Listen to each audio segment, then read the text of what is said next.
大家咧就好難得咧，就揾到我哋嘅黎小姐啦。咁佢亦係我哋電台嘅一個係DJ。咁啊，佢又會佢好豐富經驗，同大家咧係講解下呢個聯邦醫療同埋州政府嘅醫療有咩最新嘅改變嚇。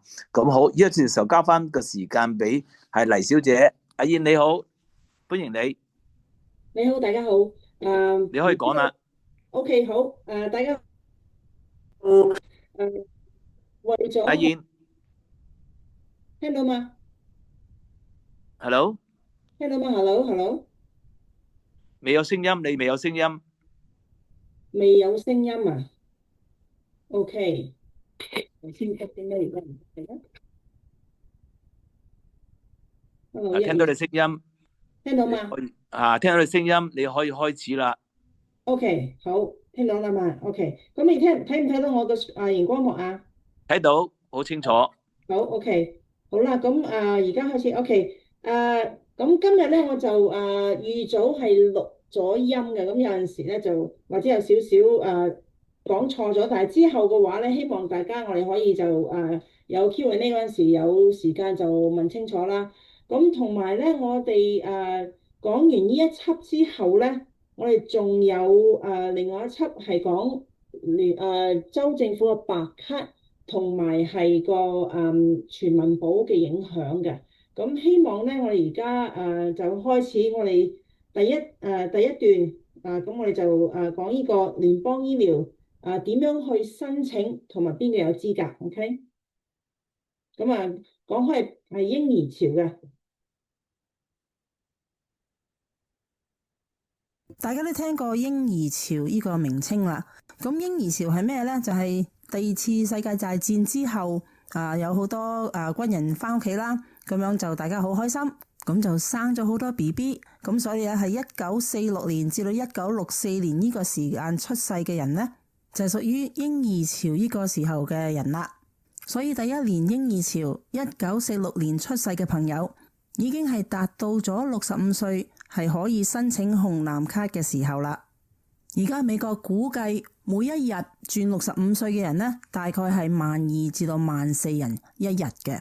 每一個月呢，大概係10幾萬人係會達到65歲呢個重要嘅生日㗎。大家要注意喎，如果係就嚟65歲嘅話呢，就要睇下點樣開始去申請紅藍卡啦。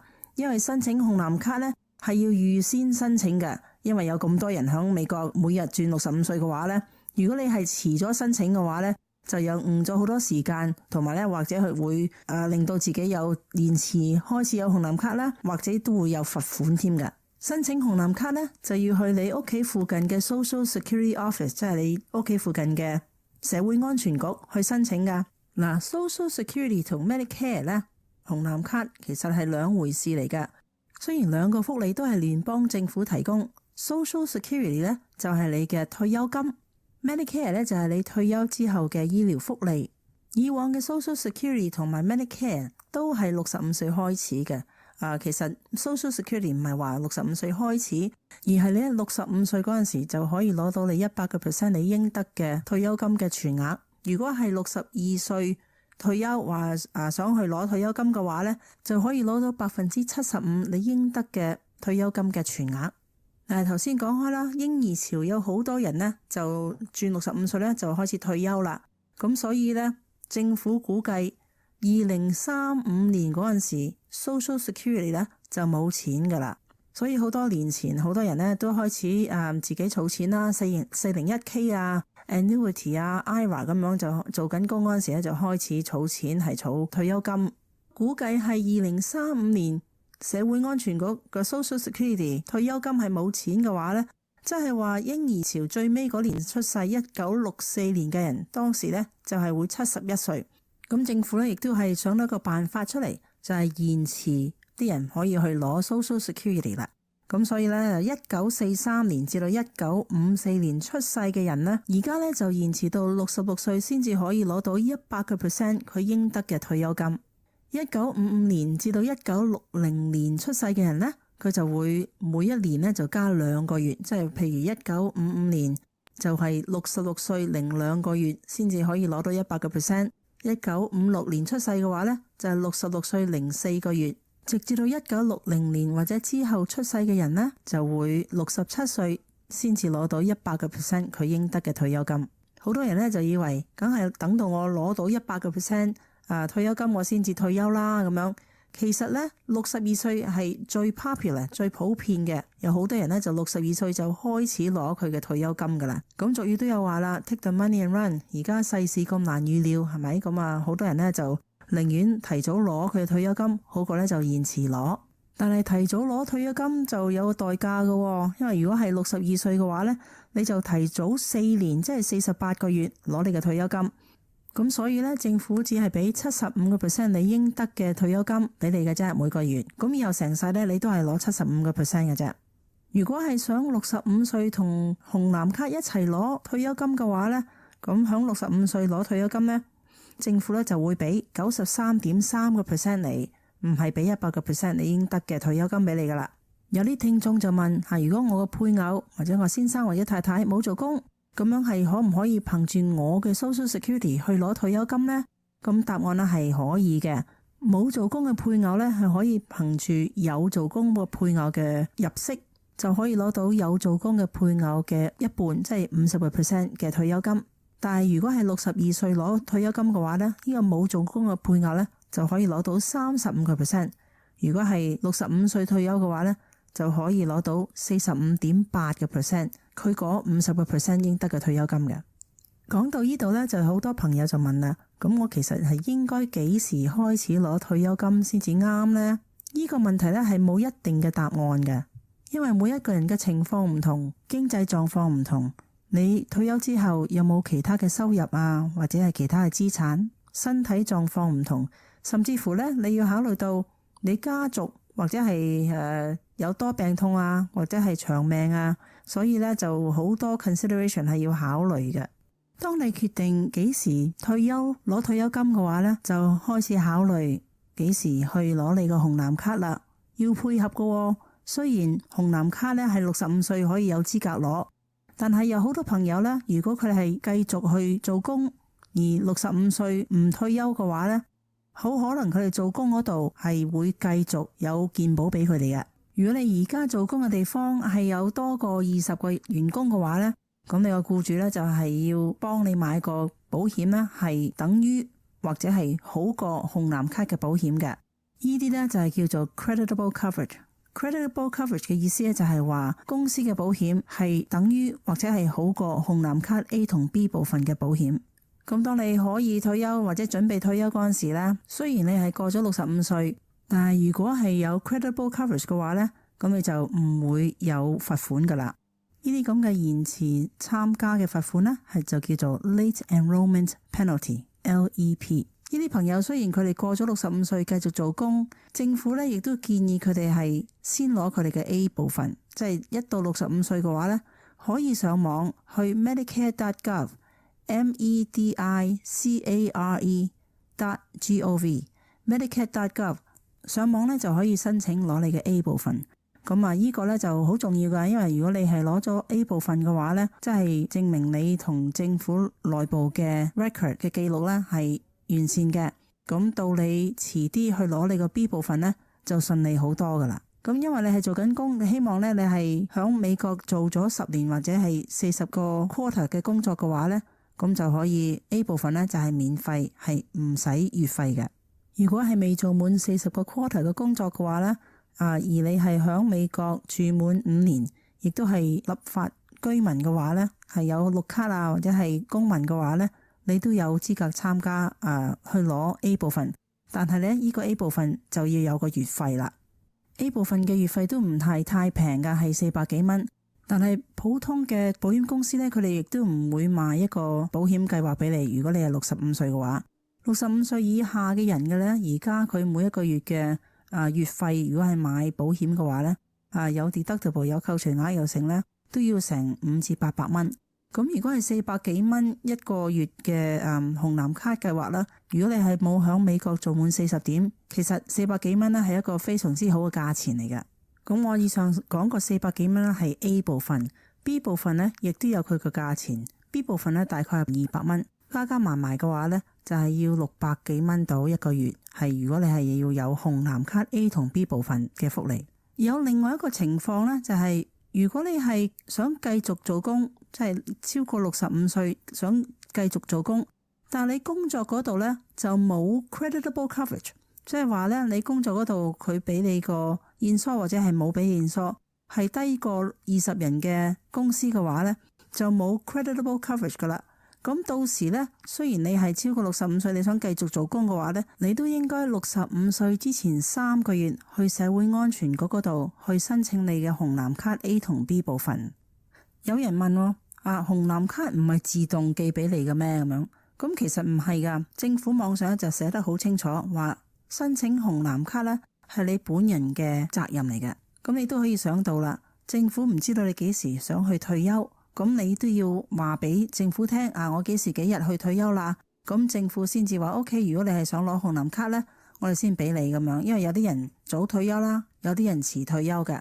咁你又話唔係，我有啲朋友佢個紅藍卡自動寄嚟俾佢嘅，係有咁嘅可能噶。譬如你啲朋友係62歲退休嘅話，攞咗退休金啦，咁佢同政府佢嘅記錄裏邊呢，亦都話咗俾政府聽佢哋係退休嘅。所以好可能聯邦政府嗰度呢，你個朋友65歲之前幾個月呢，就會自動寄一個紅藍卡俾佢噶啦。最重要呢，就係記住，首先你係決定幾時退休，然之後呢就記住去申請紅藍卡呢，就要自己去申請，唔好誤咗個時間啊，否則呢，就有一個 late enrollment penalty 或者係會罰款嘅。如果你62歲已經申請咗退休金嘅話呢，65歲之前3個月到呢，政府就會寄一個紅藍卡 A 同 B 部分都有俾你。如果你到65歲仍然想繼續做嘢，你就首先上網去 Medicare.gov 去申請你嘅 A 部分。嗰陣時個紅藍卡寄俾你呢，就只係一個 A 部分響度嘅啫。咁到你準備退休唔做工嗰陣時呢，就去社安局嗰度申請埋你個 B 部分。咁到時呢，政府就會寄一張卡俾你，係有 A 同 B 部分，兩個部分都響你紅藍卡上邊噶啦。當一個聯邦醫療紅藍卡 Medicare 嘅受益人申請咗 Medicare 卡嘅時候，佢嘅紅藍卡 A 部分同埋 B 部分嘅生效日期就幾時呢？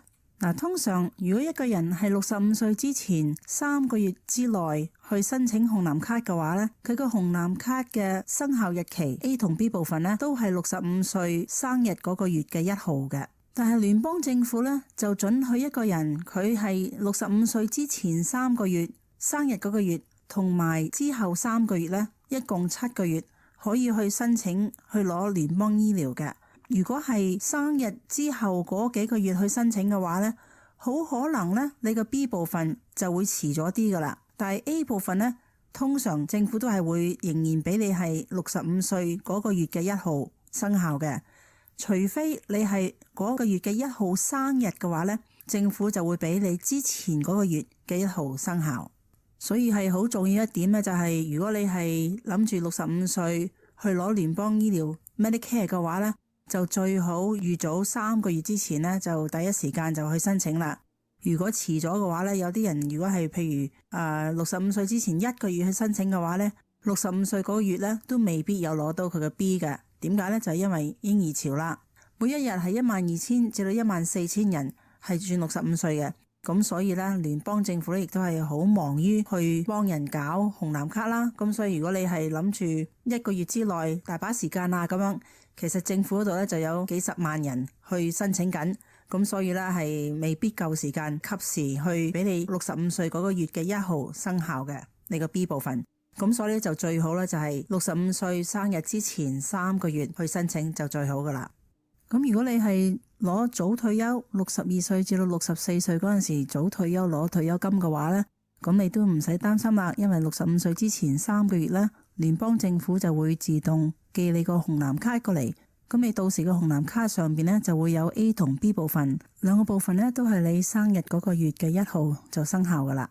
有少少複雜嘅呢，就係如果你係超過65歲而係逗留喺你公司嘅保健裏邊，咁樣即係等於你延遲參加你嘅 B 部分啦。當你65歲嗰陣時呢，就應該上網去 Medicare.gov 嗰度申請你個 A 部分。咁到時你個 A 部分嗰個 A 卡呢，就會寄嚟俾你。呢個 A 部分嘅生效日期呢，就應該係你65歲生日嗰個月嘅1號生效，直至到你決定退休嗰陣時呢，最好就同公司攞一封信，封信呢，就係用公司嘅抬頭啦，就寫清楚你個名同埋你嘅身份啦，同埋你幾時幾日呢，就喺公司嗰度係受保嘅，就幾時呢，就係 terminate， 即係幾時呢，就停止受保。咁最好呢，呢封信呢，就係你停止受保之前1-2個月寫好啦，攞住封信呢，就去社會安全局就去申請你嘅 B 部分。呢封信呢，就可以證明你有 credible coverage， 聯邦政府呢，就唔會 charge 你一個 late enrollment penalty 啦。如果你係一直都係有公司保險嘅話呢，咁政府呢，就唔會 charge 你一個遲入紅藍卡 B 部分嘅罰款啦。同埋呢，你亦都可以即刻就會攞到你嘅 B 部分，就唔使等聯邦醫療嘅每一年嘅 General Open Enrollment， 即係佢哋嘅公開轉換期或者係加入期。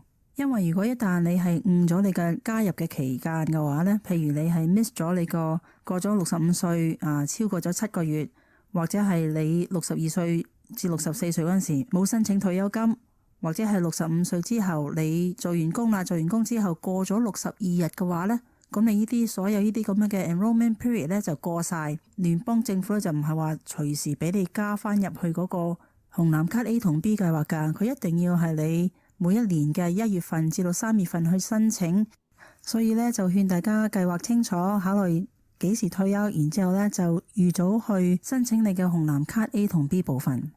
如果係真係錯過咗聯邦醫療嘅 enrollment period， 即係加入期嘅話咧，除咗係遲咗加入聯邦醫療 A 同 B 部分，仲可能會有罰款添噃。A 部分嘅罰款咧就咁計嘅，如果你係 miss 咗2年嘅話咧，你罰款咧就要罰你4年，咁每一年咧加10% 你 A 部分嘅月費。我用齊頭數字嚟做一個 example 啦。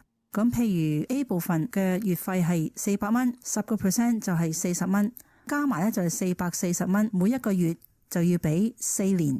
俾滿4年之後呢，咁就可以翻去當年嘅每一個月嘅月費嘅 rate 價錢啦。咁但係呢，你嗰440蚊呢，唔係話4年都係俾440蚊嘅，因為你每一年嘅 A 部分呢，佢都會增長幾蚊啊，或者係10零蚊咁樣嘅。所以呢啲呢，就係可以大概話俾大家聽，但係真正嘅數字嘅話係聯邦政府去決定嘅。咁呢個呢，就係 A 部分嘅罰款嘅計法。嗱， B 部分嘅罰款係點計嘅呢？B 部分咧都係一年計嘅，每一年咧都係罰10%。但係如果你 miss 咗 B 部分 miss 咗4年嘅話咧，就係40%噶啦。200蚊嘅40%咧就係80蚊，咁就一共280蚊。咁呢個亦都係一年增長嘅，每一年嘅 B 部分嘅價錢咧都係增長幾蚊或者10幾蚊嘅。咁樣呢個20% 咧就係永遠噶啦，唔係話幾年之後就唔使俾個 penalty， 唔使俾個罰款。呢個10% 啦，或者係40% 啦，如果你 miss 咗4年嘅話咧，就係永遠你都會加40% 響你嗰個 B 部分嘅月費裏邊噶啦。所以咧我就要強調，如果係冇特殊嘅情況嘅話咧，就最好就準時準候或者係預早咧就去申請你個紅藍卡 A 同 B 部分，咁就可以避免呢啲咁嘅罰款啦。申請紅藍卡，除非你係有低收入嘅援助呢，都係要俾錢嘅。咁B 部分有個月費啦。雖然你 A 部分，譬如你喺美國做滿10年工作冇月費嘅話呢，你 B 部分都有月費噶。如果係有罰款，咁梗係有月費添啦。咁點樣可以去俾錢呢？係點樣去繳費嘅呢？其實都有好幾種辦法噶。如果你係已經退咗休，攞緊退休金嘅話呢，好方便，就響退休金嗰度呢，就叫聯邦政府呢，就幫你響退休金嗰度減咗你嘅聯邦醫療嘅費用就得噶啦。但係如果係未有攞退休金嘅話呢，就有另外4種方法可以繳費嘅。第一個方法呢，就係上網用 credit card 或者係 debit card 去俾錢。第二個方法呢，就係從你個銀行戶口嗰度呢，做一個 online bill payment， 咁樣係 direct pay 嘅，就可以喺嗰度俾 Medicare 嘅錢噶啦。另外一個呢，就係 sign up for 一個叫做 Medicare Easy Pay。Medicare Easy Pay 呢，就係你唔使話每一個月去銀行嗰度俾錢咁樣嘅，就係咧你填一個表，授權俾 Medicare 紅藍卡呢，就喺你個銀行戶口嗰度每一個月抽你個費用出嚟。第四個方法咧就係郵寄一個 payment 去俾 Medicare。咁呢幾個方法咧都幾方便同埋幾普遍嘅。Medicare 紅藍卡除咗月費之外咧，仲有其他嘅費用添噃。咁啊，佢哋有 deductible 啦，扣除額啦。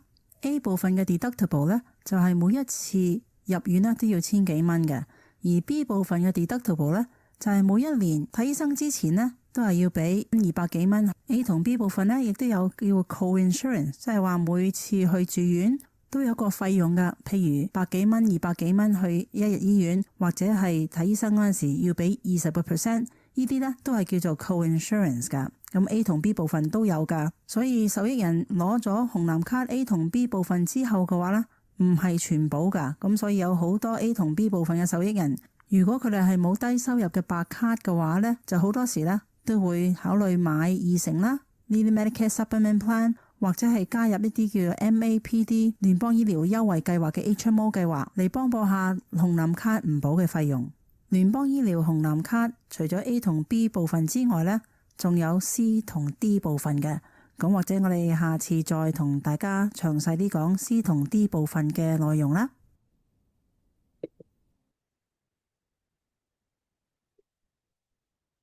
嗱咁各位頭先唔知道你哋聽唔聽得晒我講嗰啲嘢，因為頭先Karen 話佢聽唔到，大家可唔可以喺個 chat 嗰度聽得好清楚㗎，聽到好清楚。OK 好啊，咁樣嗱， Yes。我唔知道點解我 video 就 show 唔到出嚟。OK，咁各位有咩問題咁樣啊？如果你打入問題，可能寫喺 chat 上邊啦。如果唔係，阿燕你係咪有第二個 part 要播㗎？我係啊，我有另外一個 part 要播㗎。你播埋第二個 part 先啦。你播第二個 part 先啦。OK，咁第二個 part 咧，我就係冇幻燈片嘅，但係咧我就可以同大家分享，即係第一個 slide 嗰度啦。咁樣咧就大家小心聽啦，因為依個咧就係關乎於我哋全民保同埋係你64歲轉咗65歲嗰陣時嘅全民保嘅影響嘅。OK，咁我而家如果你係慢慢考慮下有冇問題，我而家就揾翻嗰條帶出嚟，我就播俾大家聽。OK。嗱，我哋最尾咧就先至答問題嚇，大家如果問題咧就可以寫喺個 chat 上面。咁最後尾咧就阿黎小姐會答大家問題。OK，好，咁而家開始啦。而家睇翻我哋第一片嘅幻燈係咪？我有問題喎。OK，而家聽到阿 Karen。OK，好，咁我而家播大家聽啦嚇。咁呢個咧就係我喺年尾即係10月份嗰陣時咧，就同我哋其中一位經紀啦，咁佢就係做咗全民保好多年㗎啦。咁我就訪問佢，因為咧有好多時64歲就嚟65歲嗰啲朋友咧，佢哋就唔係太清楚佢哋係有乜嘢福利啊，同埋係點樣去攞到佢嘅即係使唔使要去再申請白卡啊？如果去到紅藍卡嘅地步嗰陣時，咁所以咧我哋呢個訪問咧就了解清楚，同埋頭先嗰度咧我個講錯咗，唔好意思，應該係去SSA.gov Social Security Administration SSA.gov 嗰度去申請你個紅藍卡嘅，唔係去 Medicare.gov 嗰度申請，好多人都係誤會咗嘅，係 SSA.gov 嗰度申請。OK。大家好，咁我哋咧就今日請咗 Lindy 係姓施嘅施小姐係過嚟參加。Hello， 大家好，我係施小姐施寧。咁我哋今日有一個好好嘅問題問你，因為咧我知道你係一個 expert 嚟㗎，你係對全民保咧係好有經驗嘅。係啊，我全民健保一出嚟我就做啦，所以到今年嘅年頭應該已經超過10年。係啦嚇，咁樣我哋有好多全民保嘅問題都問你咩問題咧？就係啱啱64至到65歲嗰啲人，咁有好多人咧就話我全民保嗰度唔使俾嘅喎，而家65歲我又要俾紅藍卡 B 部分乜乜咁樣。其實佢哋係咪一定要參加紅藍卡嘅咧？如果佢哋係響全民保嗰度，係㗎。如果你到咗65歲嗰個年齡咧，係符合條件去攞 Part A 同 Part B 嘅話咧，係必須要參加紅藍卡。就有好多客人就話，紅藍卡我都要俾好多錢喎，反而全民健保我個保費有時得幾蚊一個月，因為我低收入啊嘛，咁但係唔可以嘅，即係因為你一到咗年齡咧，同埋你係符合咗嗰個條件，可以領取 A 部分係免費嘅，一定係免費，咁同埋 B 部分就要參加噶啦，就唔可以留喺全民健保，因為你變咗你唔可以攞兩邊個福利咯。係啦，我知道即係紅藍卡嗰位 A 部分免費，點解咧？就因為嗰位受益人啦，喺美國做滿10年工作，即係40點啦，係咪？咁啊抽稅，咁佢 A 部分月費就免費啦，係咪？咁如果未做滿嘅話，都要有月費嘅。但係大部分人如果佢喺呢度做咗咁多年嘢咧，都係有 A 部分月費免費嘅。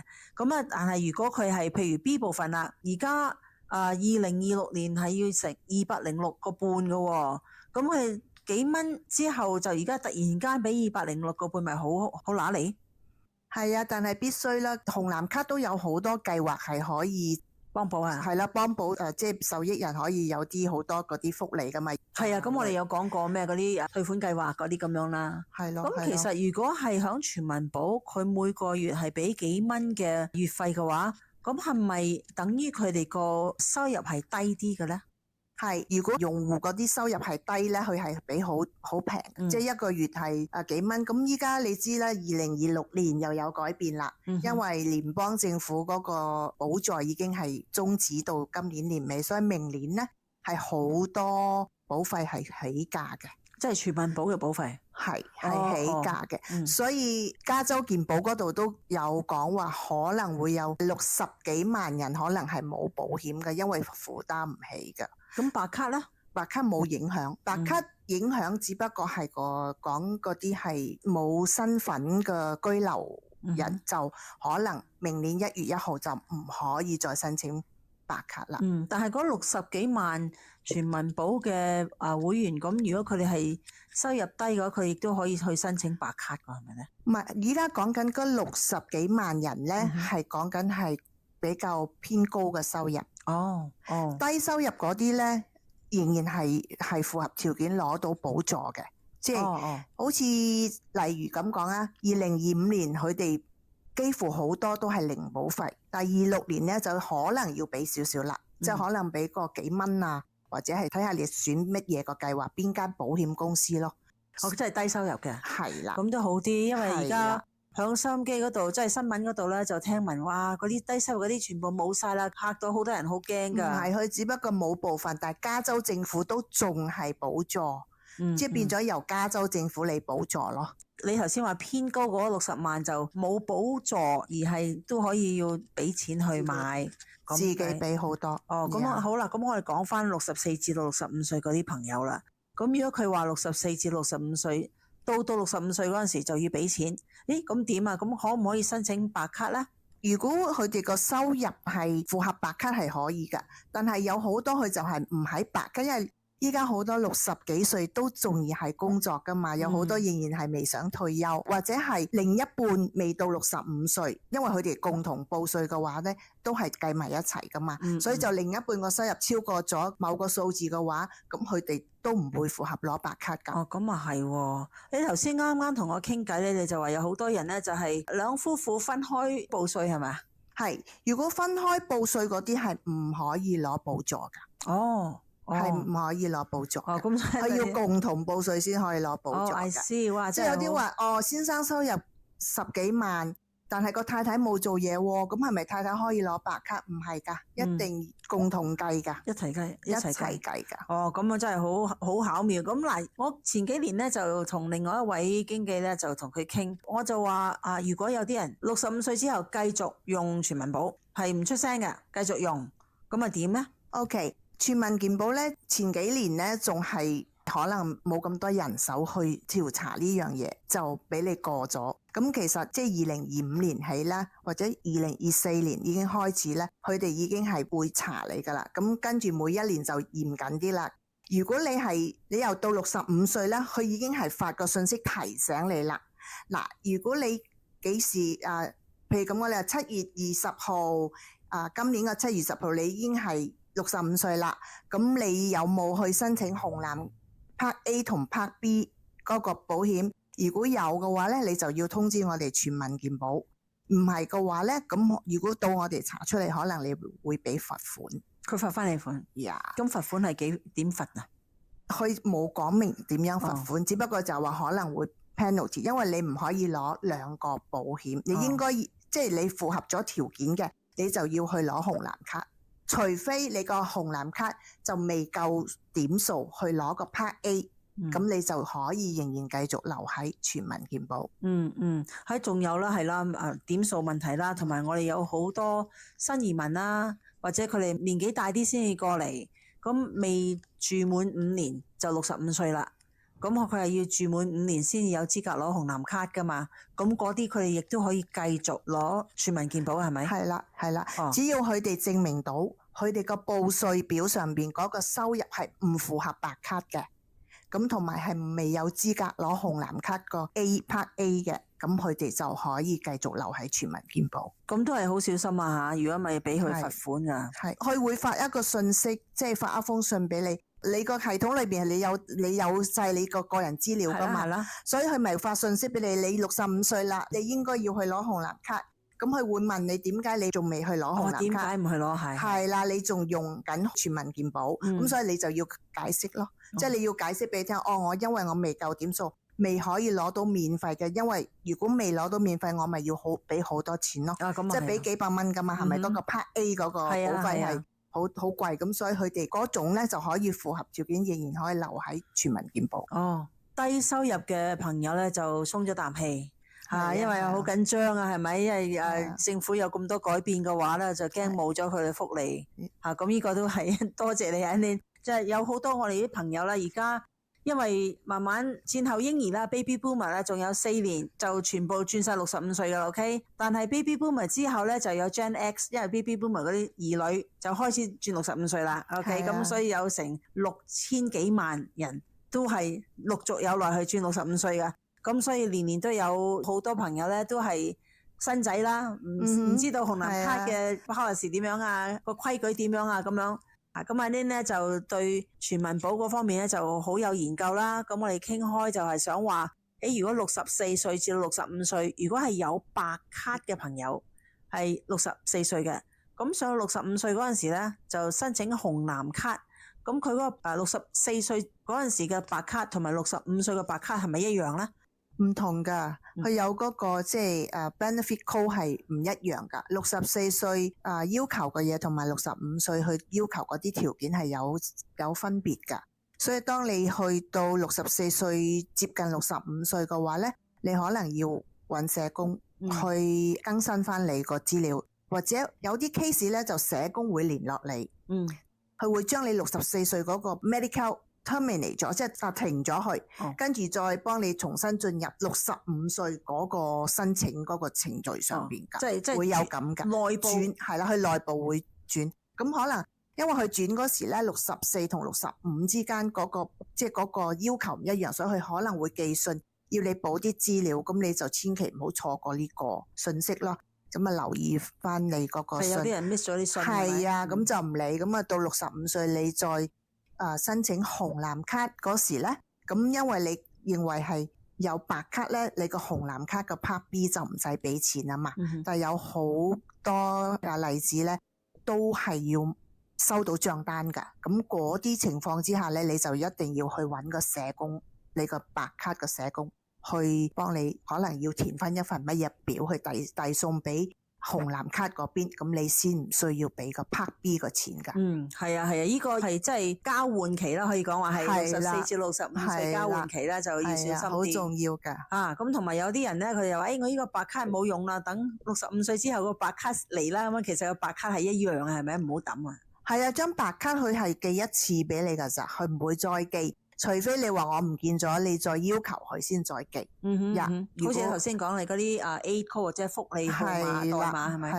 係啦。但佢個號碼佢嗰個叫做 Medicare ID number 咧係唔會改嘅。係啦，係唔會改嘅。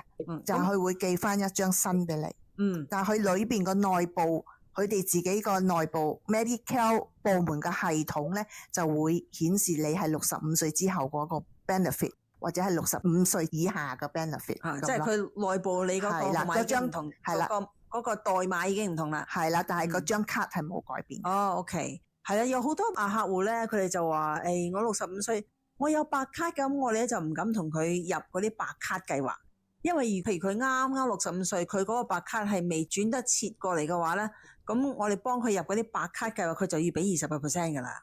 係啊，所以要確認咗你嗰個白卡嗰個福利咧，係我哋叫做 full coverage，即係冇其他嘢嘅。咁就會幫你白卡部門就會幫你俾埋 Part B 個錢，咁你就即係唔需要俾保費咯。唔係嘅話，你個 Part B 又要俾錢，同埋你嗰個入咗白卡個計劃，可能你個自付額係好高噶嘛，嗰啲可能就要自己去負擔噶啦。係有好多朋友咧就話：如果我入咗嗰個計劃，不如我哋入去一個退款計劃先，頭嗰幾個月，然之後咧我有白卡嗰陣時先至翻入去白卡計劃。咁呢個其實我唔係幾建議，因為咧如果係有白卡，譬如你申請翻白卡嗰陣時咧，好多時白卡佢係追翻之前嗰幾個月俾翻錢你嘅，係咪？幫你俾翻個紅藍卡嘅，係咪？會㗎，白卡部門係咁講，但係每一個人操作可能有啲出入嘅話咧，就未一定。有啲就會幫你俾翻之前補翻俾你，即係你俾咗錢，佢真係補翻嗰筆錢俾你。有啲就冇見到報，所以就會變咗自己俾咗啦，1-2個月咁咯。咁最好建議係咩咧？係64歲之前係搞掂點樣咧？嗱，你64歲你用緊白卡嘅話咧，咁踏入65咧，你就要去揾翻你嘅社工同佢講。白卡嘅社工，白卡社工就要同佢講，我65歲啦。係咪即係有乜嘢需要我補翻資料啊，或者嗰啲最好係自動去，就唔好等佢等你，因為白卡好忙噶，有時佢哋會留咗，係啊，咁你變咗你喺度一直等，點解我仲要俾錢？你再追就麻煩啦嘛。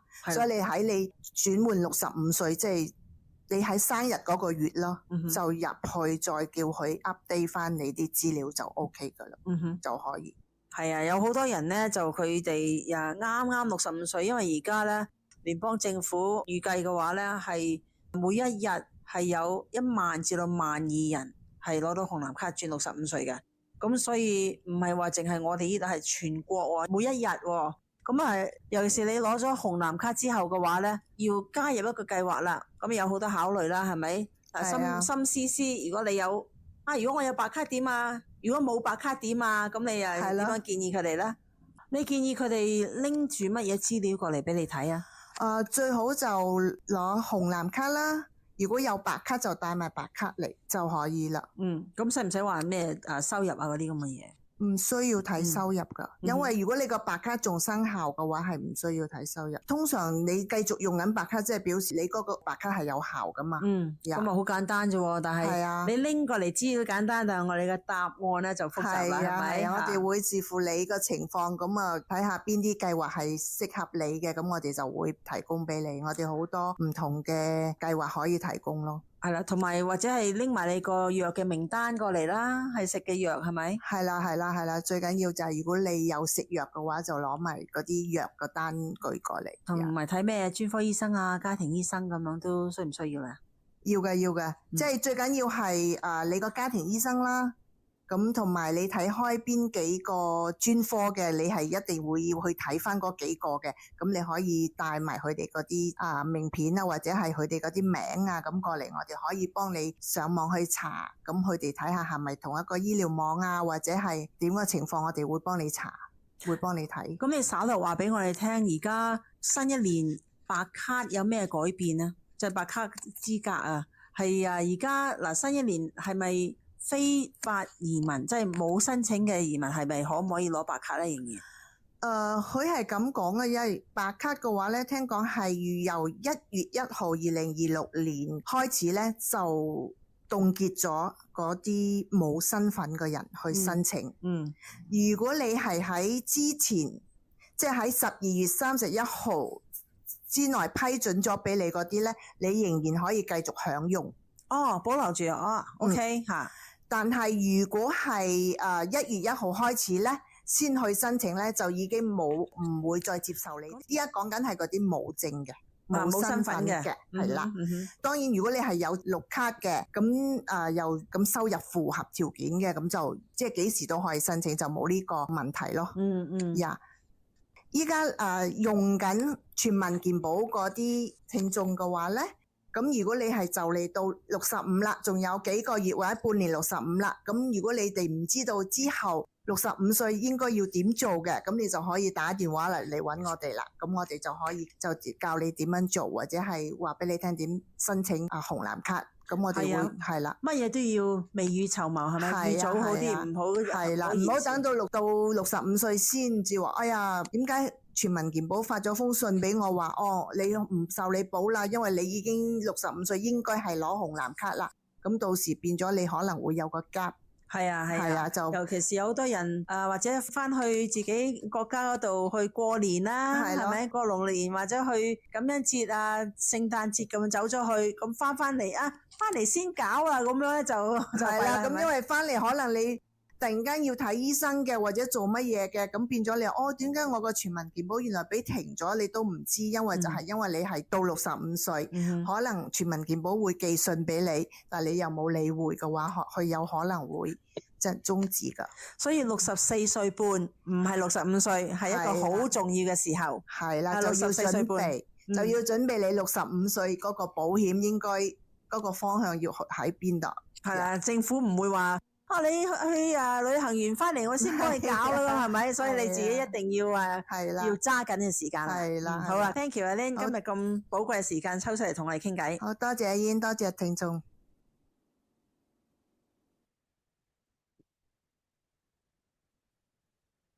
OK，咁大家聽完呢個節目咧，就睇下你哋有冇咩問題。咁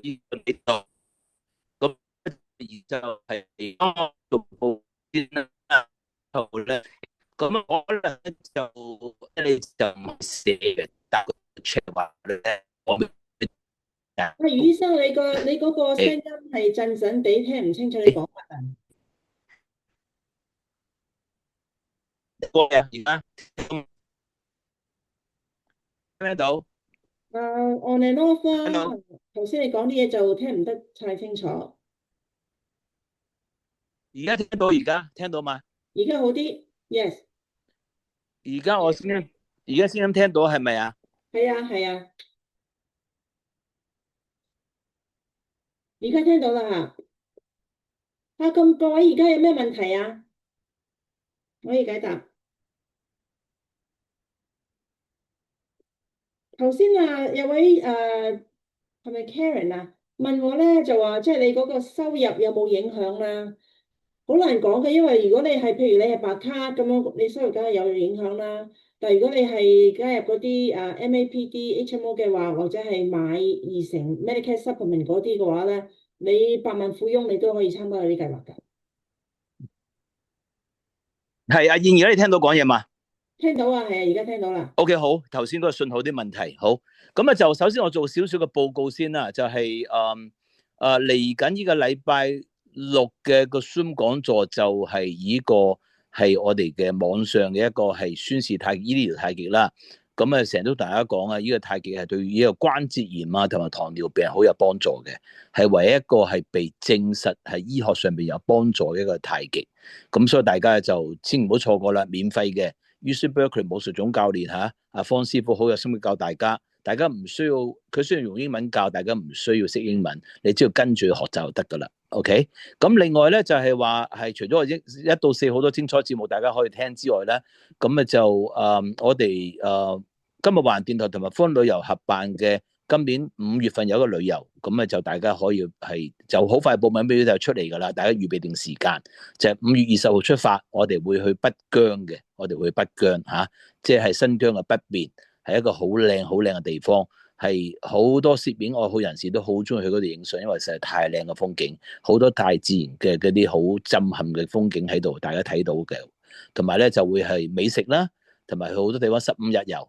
咁啊，所以大家咧就留時間啦，呢個會相當精彩一個旅遊。OK，咁就係5月20號嘅。咁我哋報名表咧，我相信係呢幾日就會出嚟噶啦。咁大家係可以喺我哋短信平台留言話你需要報名表嘅，452699639，452699663。好，而家我哋開始答呢個係 check 嘅問題。OK，咁啊，燕你一步步開始講啦。我講咗啦，頭先答咗佢，因為咧你如果呢位聽眾你係問收入嗰啲係即係仔細嘅問題嘅話咧，希望你可以揾到個經紀人係幫你即係查看你嘅收入啊。嗰位老人家75歲，佢嘅收入幾多，可唔可以申請有 IRA 嗰啲咁樣嘅嘢咧？咁呢度響手機上面就唔可以解答你私人嗰啲咁樣嘅收入錢銀嘅問題啦。咁所以就咩咯？咁另外一個問題咧就係 Louisa 就問AARP 嘅 prescription discount card。我唔知你喺邊度揾到個 AARP prescription discount card 喎，所以我要睇下你張卡先得。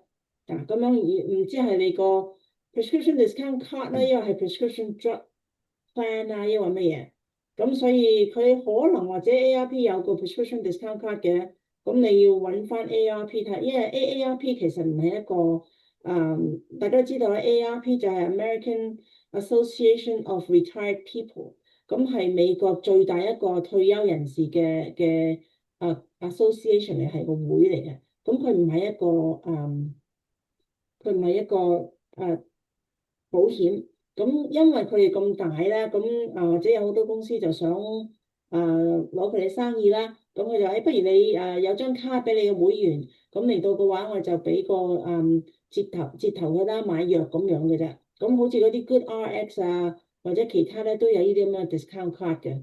咁我自己私人我冇呢咁嘅 AARP discount card，所以我唔知道點樣用。或者你去你上網去 AARP 個網絡嗰度咧。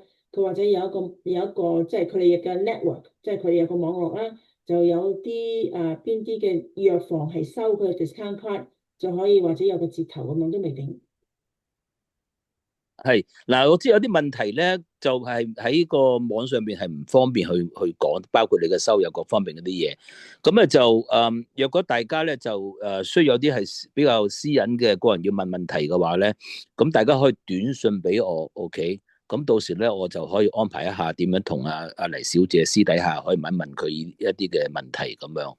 咁但係咧，但我公開就唔講啦個電話。咁大家咧就可以喺嗰個我短信平台就45嘅2699663，45嘅2699663。咁啊就到時安排佢直接解答你嘅問題。Thank you。咁佢有一個問題咧，阿 Karen 就話即係點樣可以選擇你自己嘅健保咧？其實聯邦醫療紅藍卡呢個行業咧，係好少人係好重心咁去做，因為咧係逐個人去幫你分析你嘅情況點樣啊，即係頭先我講嗰啲啦。咁所以有好多經紀咧都費事唔做咁或者係即係由政府有好多規限咁樣啦。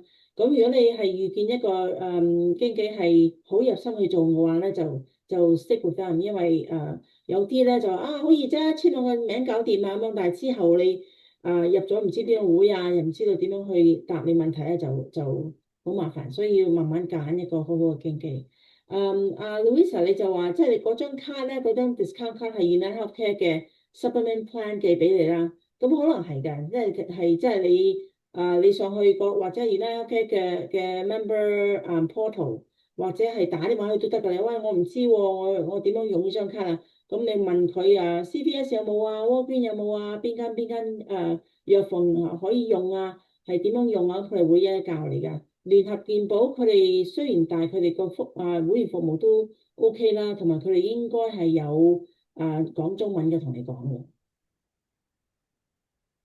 咁佢話嗱，佢就話prescription discount provided by Optum Rx，OK。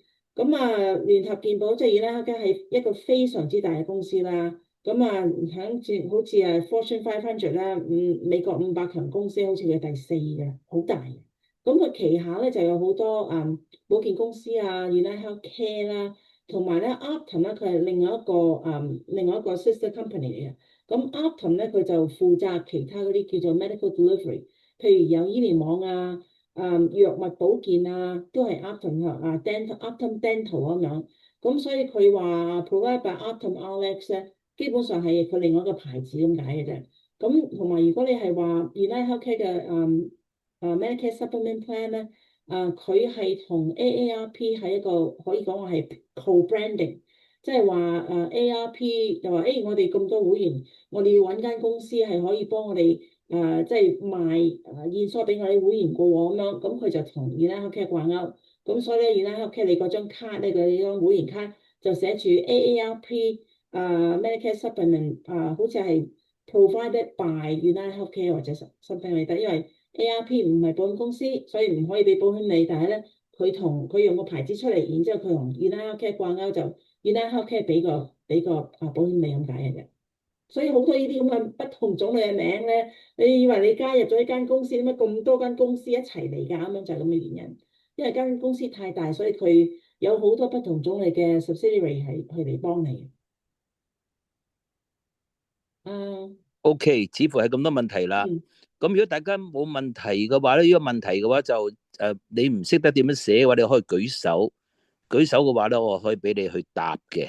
OK，咁啊就如果係冇問題咧，咁我哋咧就會喺下次咧，我哋就再邀請阿黎小姐或者電台啊，或者喺我哋嘅 Zoom 講座同大家嚟分享嘅。如果大家有問題係私底問佢嘅話咧，大家就可以嚟到短信平台就45嘅2699663。如果大家對呢個係5月份嘅旅遊咧好有興趣嘅話咧，亦係可以嚟到係喺短信平台話俾我聽你係有興趣。OK， 有 Karen 咧就想問問題。Karen 見到佢而家舉咗手，而家放低咗手咯。Karen 好似唔見咗你嘅手咯。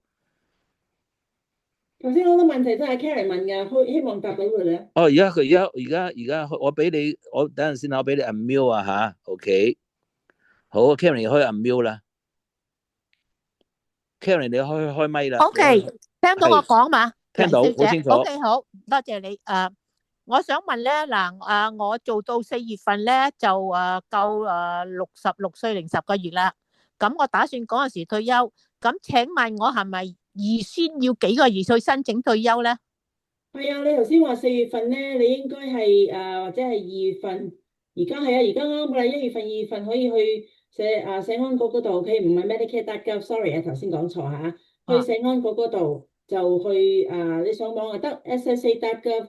或者係去約佢時間去社安局嗰度，就話俾你聽我4月份即係3月31號啦，停止做工啦。咁我4月1號咧就想開始有紅藍卡，咁你咧就應該拎埋封信啦，公司封信就話俾你聽我證明我65歲之後咧一直係做工係冇 gap 嘅，即係中間係冇 coverage gap 嘅。咁樣你就可以佢就唔會罰你遲申請嘅 penalty 啦，咁就可以去申請你個紅藍卡 A 同埋 B。咁但係如果你話你而家仲未申請嘅話咧，好可能到時你會見到你個 A 咧，因為你係喺美國做嘢啦，咁佢係冇月費啦，咁佢都係你65歲嗰個月嘅1號，你就 affect 個生效日期咧喺個卡嗰度咧，你個 A 咧都係你65歲生日嗰個月嘅1號。係有個生效日期喺度。咁啊，我攞咗個 A 噶啦。OK。但係我而家係諗住去退休，咁我唔知要前幾多個月去申請，咁到時佢先俾我。如果我等到我66歲零10個月先去申請，咁唔係即刻俾嘅話，咁我咪要遲咗先有錢咯，先攞到錢咯。咁我又退咗休，咁啊俾家伙。其實你而家如果你係有 A 嘅話咧，好易嘅就係我哋個 link，你上去Medicare SSA.gov 嗰度咧，或者 CMS 嗰度咧，佢有條 link，你唔使上去社安局添啊，你可以上網。佢唔知好似有陣時兩三個禮拜就可以俾個 B 你㗎啦。但係咧，你上嗰條 link 咧，你一定要有嗰封信，因為佢要你 upload 嗰封信。所以你 upload 嗰封信，佢先至俾你申請個 B 嘅。OK， 即係要公司寫一封信先可以申請。even 到我65歲嗰時已經話咗俾你聽，我仍然做緊工噶啦。係啊，因為你而家你65歲話俾你聽，你仍然做緊工，咁嗰陣時咪咪佢淨係俾個 A 你咯，係咪？ OK，咁所以而家你有你想有 B 嘅話咧，我而家整條 link 上去，你可唔可以用得睇唔睇到啊？睇到啊，哦，OK，多謝你，咁係好多謝你。仲有我想問咧，如果我退咗休，我攞咗退休金之後，我依然繼續做工，咁我應該喺邊度攞醫保啊？喺公司啊，還是出嚟自己買啊？睇下你個價錢如何咯。公司第一肯唔肯俾你申請，然之後咧就睇下你幾錢咯，要你幾錢咯。因為我個工時而家我公司係幫我買緊退休嘛，咁咪買緊嘅醫保，但係我自己都要俾500幾蚊一個月。係啊，但係呢個係買着呢個醫保咧，即係聽話係有醫保啊，其實就10萬樣嘢唔保，連我個胃藥佢都唔保唔俾，所以我唔知道我買我公司個醫保好，因為我應該出嚟自己買好。10萬樣嘢唔俾嘅，嗰唔知咩保啊，我都唔知啊，真係我舊年俾咗3萬蚊啊，自有得己用保。查嘅。你睇下你公司嗰度醫保，睇下你cover 你咩藥，然之後你出嚟嘅話咧，你都要睇下你想入邊間公司，邊間公司有你嘅醫生啊，有你啲藥啊咁樣，經紀會可以幫你係好詳細咁樣查嘅。你喺邊個 county 住啊，Karen？我喺 San Francisco。哦，OK，San Francisco 啊，有兩個 office 好近，咁同埋 Daly City 亦都有。嗱，我而家寫咗一個 等等下，唔係呢個，sorry。嗯，因為我而家有現疏，好似冇現疏啊，樣樣都要自己俾錢嘅。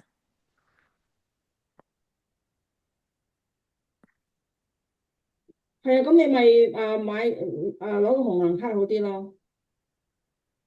紅藍卡都唔俾錢，我舊年入醫院紅藍卡話你要入醫院住我哋先俾錢，你手術入嚟瞓醫院紅藍卡唔俾錢。因為你冇 B 啊嘛，你淨係有 A 啫嘛。哦，你咪啱講俾我聽，你冇 B。呀啱，OK，唔你頭該，先嗰個 link 唔啱嘅。OK，哦唔啱啊嗰個，係啊，呢個先啱。頭先個 link 係 YouTube 嘅咋，呢哦個 link 先，OK 啱，唔好意思啊，等等。OK